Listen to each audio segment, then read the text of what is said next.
다음 주 초 민주당 대선 후보 순회 경선이 곧 시작되죠. 야당의 본산인 호남 경선을 앞두고 후보 간, 캠프 간 공방이 치열해지면서 지금 감정 싸움으로까지 번지고 있는데요. 이 상황 짚어보도록 하겠습니다.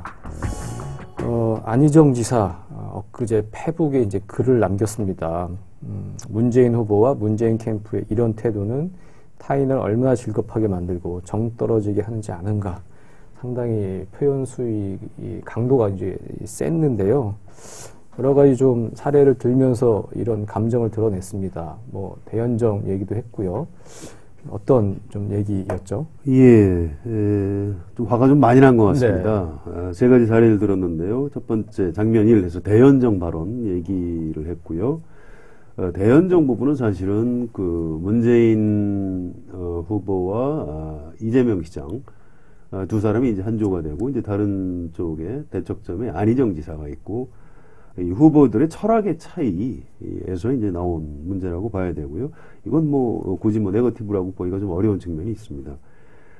장면 2, 선의 발언. 이제 안희정 지사의 일종의 실언이죠. 실언. 상황에 맞지 않는 발언으로 이제 안희정 지사가 좀 혼났고요.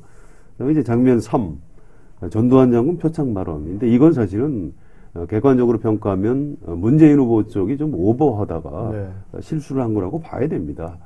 종북 시비가 이제 계속 끊이지 않으니까 좀 전두환이라는 센 카드를 통해서 이제 진화하려고 하다가 광주, 호남 쪽 유권자들의 마음을 상하게 했고 그걸 지적을 했는데 거기에 대해서 이제 문재인 후보가 네거티브를 하지 말라 이렇게 대응한 걸 가지고 아마 안희정 지사가 화가 나서 이제 이런 글을 띄운 것 같습니다. 이게 무슨 호남 경선을 앞둔 뭐 전략용이다 이런 분석도 있습니다만 그거보다는 이 표현의 수위나 이런 걸로 볼 때 실제로 안희정 지사가 좀 화가 많이 난 것 같습니다. 정말로 마음이 상한 거라고 그렇죠. 봐야겠죠. 네.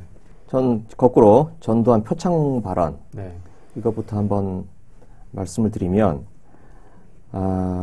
우리 성 기자님이 말씀하셨듯이 문재인이 실수다. 저도 그렇게 생각합니다. 그 당시 상황을 이야기를 들어보면 그 사진 한 장을 보여주면서 자기의 옛날 얘기를 하는 방식 아닙니까?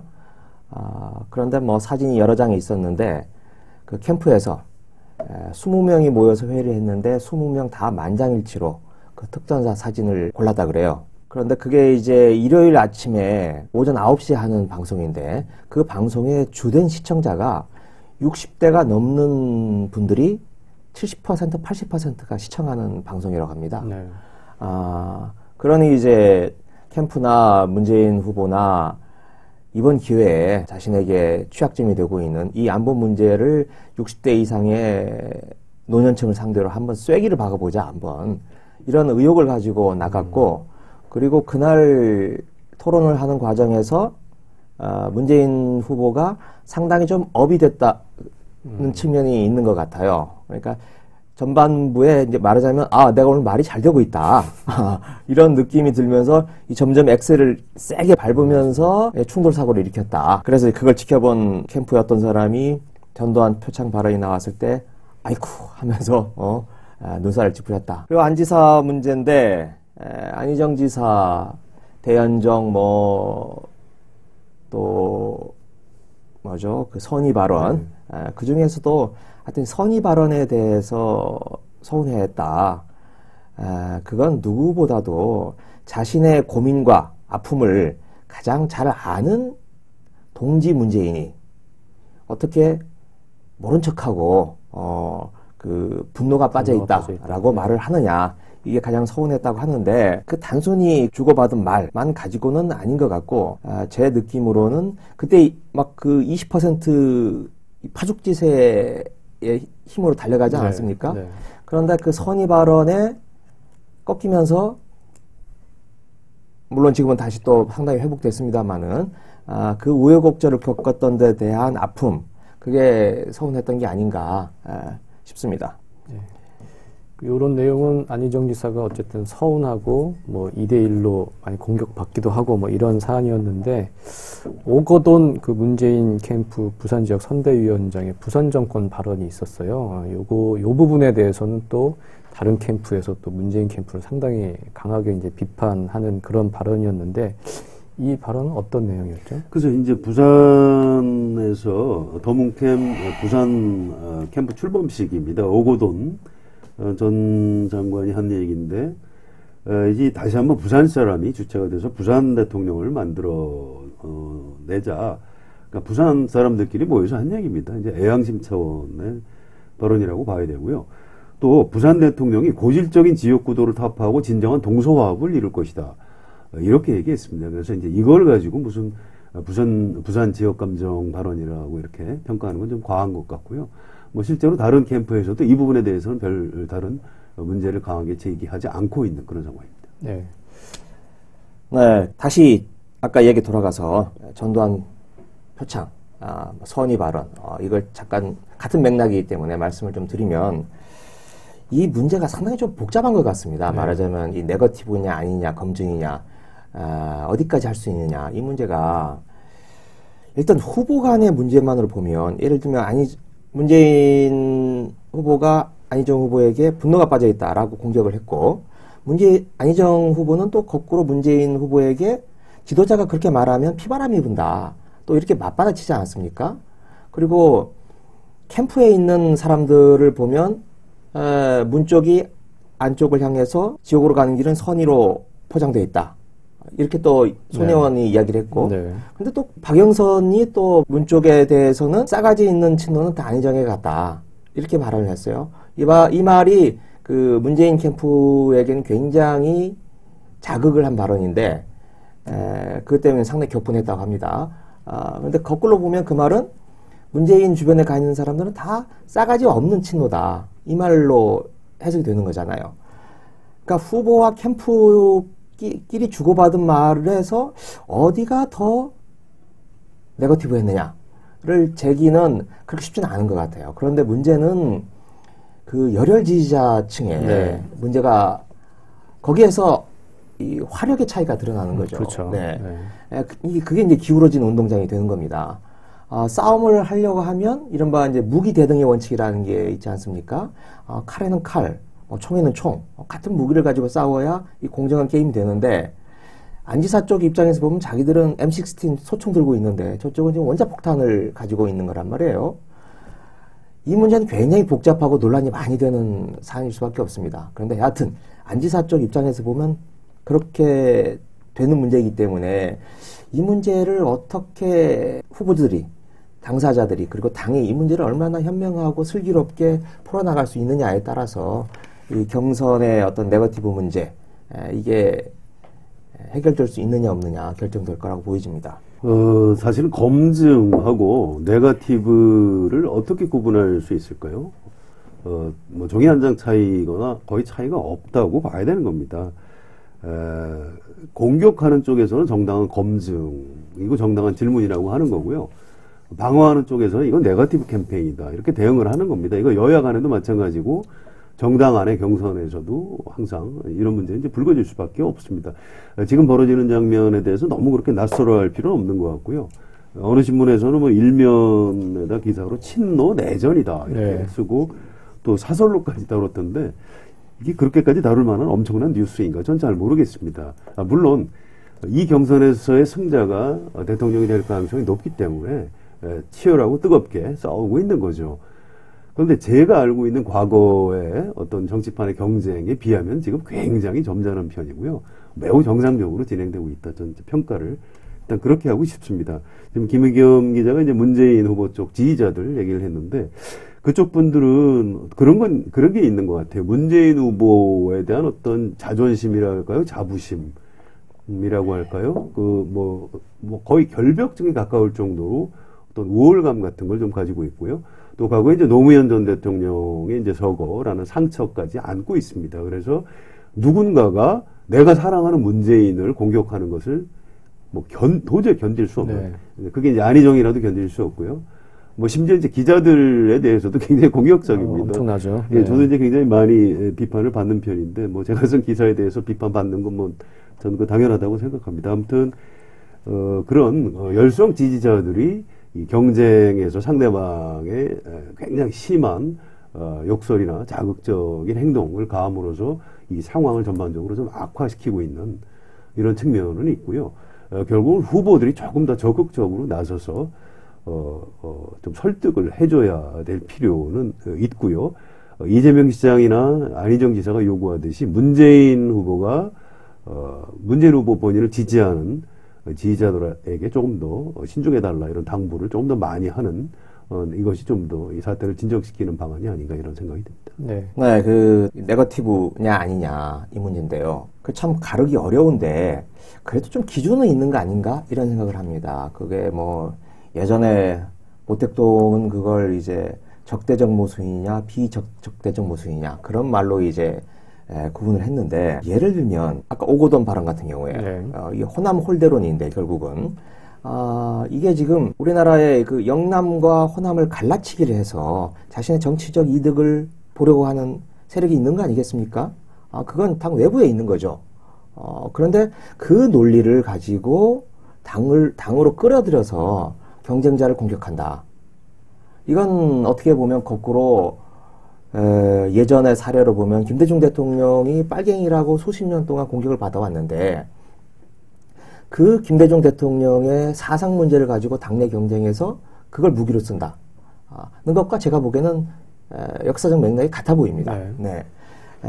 이제 그래서 그렇게 할 수 있는 것과 하지 말아야 될 것들을 어느 정도는 당내에서 좀 기준은 가르고 좀 볼 수 있는 게 아닌가. 이 부산 정권 발언은 다행히 안희정, 이재명 쪽에서 그렇게 문제를 삼고 있지 않고 오히려 다른 정당 또는 더불어민주당이 아닌 다른 정당 지지자들이나 당원들이 좀 또는 언론에서 문제를 제기하고 넘어가는 문제입니다.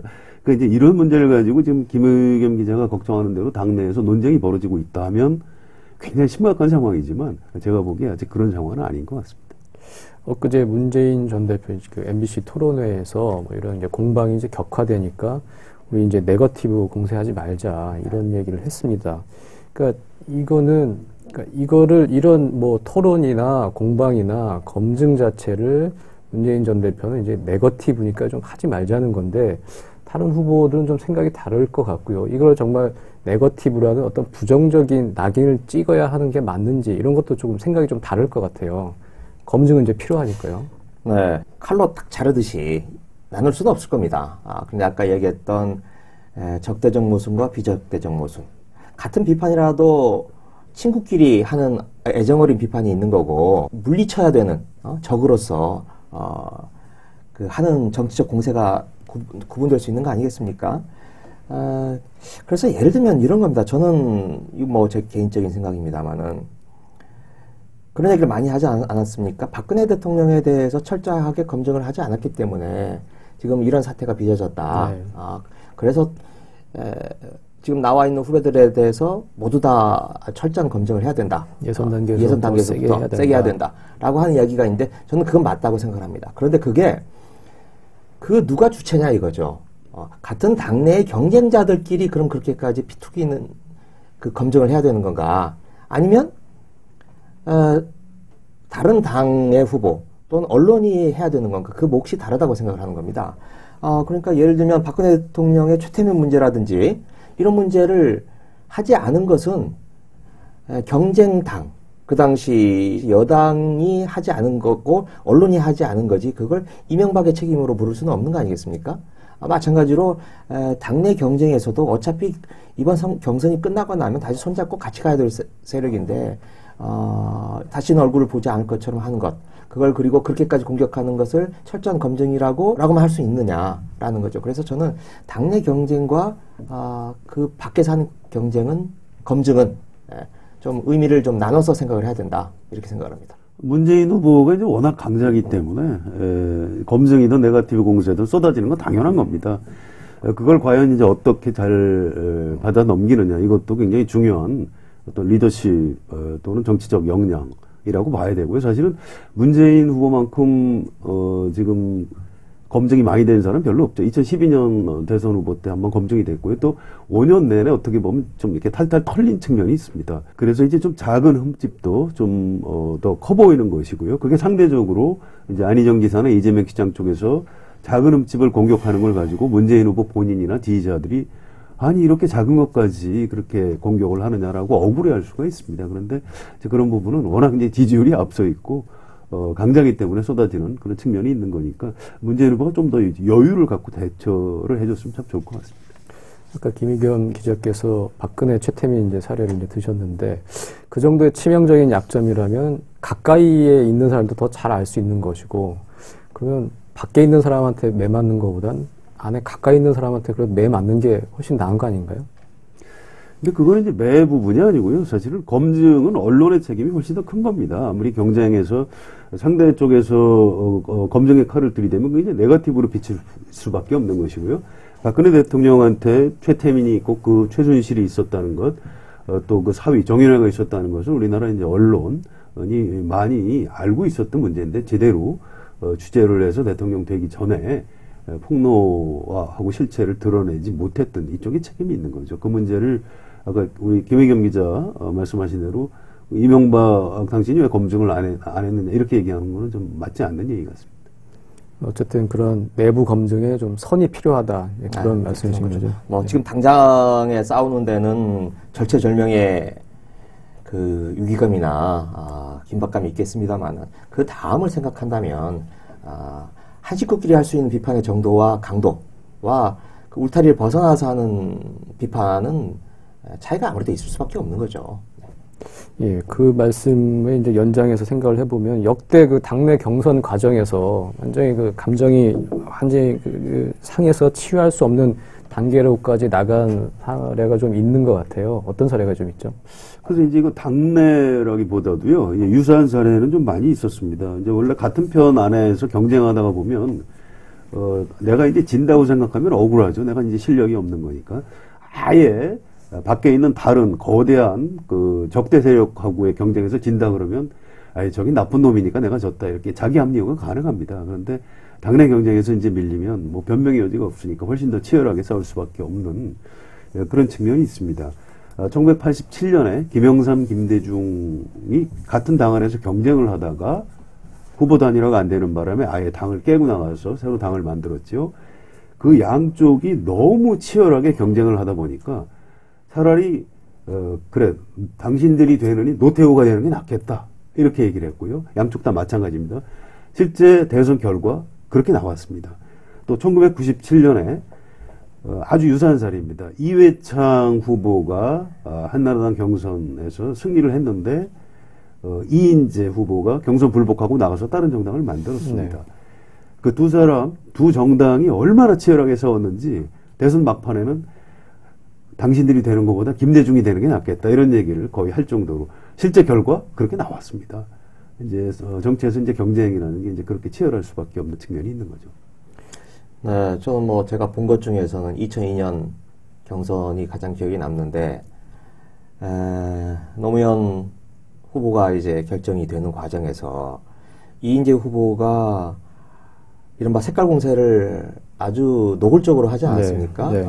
그래서 이제 뭐 가장 기억에 남는 게 노무현 후보의 장인 좌익 활동 경력을 문제 삼아서 삼을 정도로까지 그래서 거꾸로 뭐 그러면 아내를 버리란 말입니까? 라고 이제 되받아쳤던 것 기억이 생생한데 그 뒤로는 이제 이인재 노무현은 같이 갈 수가 없는 거죠. 네. 네. 또 같은 경선에 있었던 정동영 후보 뭐 다들 기억이 안 나시겠지만 사실은 정동영 후보도 첫 번째 제주 경선 그땐 제주부터 경선 시작을 했어요. 네. 제주 경선에서 비슷한 제가 지금 워딩은 기억이 안 나는데 비슷한 색깔론을 노무현 후보에게 제기를 했었습니다. 그런데 그날 저녁에 이른바 천신정이라고 하는 새 친구가 있죠. 그 천정배 신기남이 그날 밤에 정동영을 불러내요. 불러내서 속된 말로 조인트를 까는 겁니다. 어떻게 그렇게 할 수 있냐. 네가 어떻게 이럴 수 있느냐. 너랑 우리가 지금 평생 동지로 같이 가기로 했지만 이렇게 나오면 우리는 같이 갈 수 없다. 의절한다. 라고 강하게 공격을 했더니 그 자리에서 바로 정동영 후보가 아주 머리 숙여서 사과를 하고 그 다음부터 이 색깔론은 쑥 들어가고 정동영 입장에서 그리고 그 경선 지킴이 페이스메이커로서 네. 아름다운 경선을 이제 치르고 그 자산을 이제 가져가게 되는 거죠. 네, 네. 예. 이렇게 이 경선 과정에서 아무리 집안 싸움이라고 하지만 넘을 수 있는 선거 아닌 게 그만큼 큰 어떤 분기점이 된다. 그렇게 볼 수 있겠습니다. 네. 그러면 지금 민주당 상황, 넘을 수 있는 선을 넘은 건지, 그래서 감정 싸움으로까지 치닫고 상당히 위험한 상황인지, 어떻게 보세요? 지금 분위기 어떻습니까? 이런 겁니다. 모든 경쟁, 또 비판에는 어떻게 보면 어떤 상처를 줄 수밖에 없는 겁니다. 네. 경쟁을 하면서 어떻게 상처를 안 주겠습니까? 자해적인 요소가 좀 있는 거지요. 그런데 과연 그것이 어떤 내부적으로 상처만 주고 끝난 아주 나쁜 경험으로 남느냐. 그렇지 않으면 참 괜찮은 아주 치열한 뜨거운 경쟁이었다. 이렇게 좋은 경험으로 남느냐는 사후에 결정이 된다고 봐야 될 겁니다. 한나라당 2007년 대선 후보 경선 때 이명박 박근혜 후보가 너무 치열한 경선을 치렀기 때문에 사실 이제 그 당시에 이명박 쪽의 여러 가지 비리를 박근혜 쪽 캠프에서 각 언론사에다 많이 뿌렸고요. 또 이제 반대도 마찬가지죠. 그래서 각 언론사에서 양쪽 비리를 다 이제 많이 넘겨받아서 이제 취재를 했고 이제 그랬던 기억이 있습니다. 그런데 경선에서 결과 나오자마자 박근혜 후보가 깨끗하게 승복한다 그렇죠. 했고 네. 본인이 이제 이명박 후보의 취약 지역인 호남부터 가서 선거운동을 열심히 하게 됩니다. 그래서 그게 이제 아름다운 경선으로 사후적으로 평가가 됐고 그걸 기반으로 박근혜라는 정치인은 자기 대통령을 예약하게 된 거죠. 저는 이번도 마찬가지라고 봅니다. 문재인, 안희정, 이재명, 또 최성 시장도 있네요. 이런 분들 중에 누가 후보가 되겠죠. 그럼 다른 사람이 이제 어떻게 해야 할까요? 열심히 경선에 승복하고 그 후보를 위해서 자기가 후보가 된 것처럼 열심히 뛴다면 후유증 없어지는 거고 아름다운 경쟁이 되는 것이고요. 그렇지 않고 이제 앙금이 남아가지고 뭐 선거운동도 안 하고 되려면 되라 이렇게 이제 모른 척 외면하게 되면 이제 국민들한테 지탄을 받게 되고 뭐 그렇게 될 거로 전망을 합니다. 저는 좀 낙관적으로 봅니다. 일단 어제 안희정 지사가 전주에선가요? 내가 이렇게 서운하다라고 하는 것을 보이고 싶었다. 그리고 이 같은 당 동지로서 동지를 높이자는 취지다. 그런 발언을 했어요. 그래서 이게 더 격화되지는 않겠구나. 라고 하는 생각이 있고 이제 그럼에도 이제 뭐 우려스러운 대목들은 당장 지금 사전 투표, 현장 투표 지금 누출, 네. 누설이 되지 않았습니까? 예. 이걸 가지고 계속 이런 사례들이 이제 비슷한 것들이 계속 발생을 할 텐데 그때 어떤 자세로 각 후보 캠프가 대하느냐 이게 중요한데요. 문재인, 안희정 두 사람을 모두 다 잘 아는 가까운 사람 이야기가 그런 이야기를 표현하던데 두 후보끼리는 그래도 구심력이 강하다. 그런데 원심력으로 작용하는 세력들이 또 분명히 있다. 그래서 그 후보와 캠프 둘러싸고 있는 원심력을 작용하는 사람들의 얼마나 휘둘리지 않느냐. 이게 이제 큰 문제인 것 같고요. 지금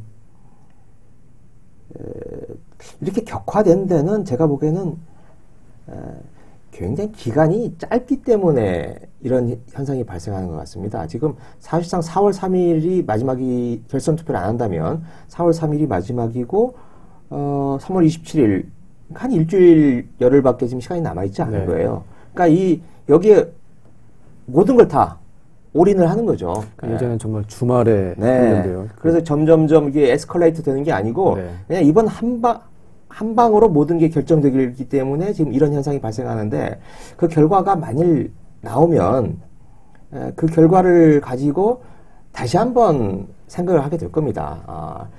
계속 격화를 시켜나갈지 아니면 이제 좀 다운이 될지.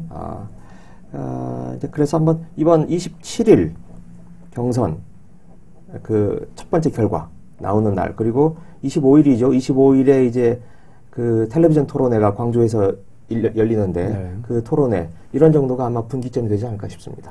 한 가지 이제 좀 걱정이 되는 것은요. 이제 네거티브 캠페인으로 들어가면 사실 문재인 후보가 좀 불리합니다. 이제 워낙 강자기도 하고 이제 과거에 공격받을 수 있는 포인트가 좀 많이 있죠. 이제 과거에 비서실장도 했고 청와대 수석도 했고요. 안희정 후보 측근 중에 좀 화가 난 사람들이 과거에 이제 문재인 실장이 얼만큼 정치적으로 좀 뭐 부족했는지 구체적인 사례를 가지고 공격하겠다 이제 이런 장면이 있고요. 또 주위에서는 또 말리고 있다고 합니다. 네. 이제 그렇게까지 가면 안 된다.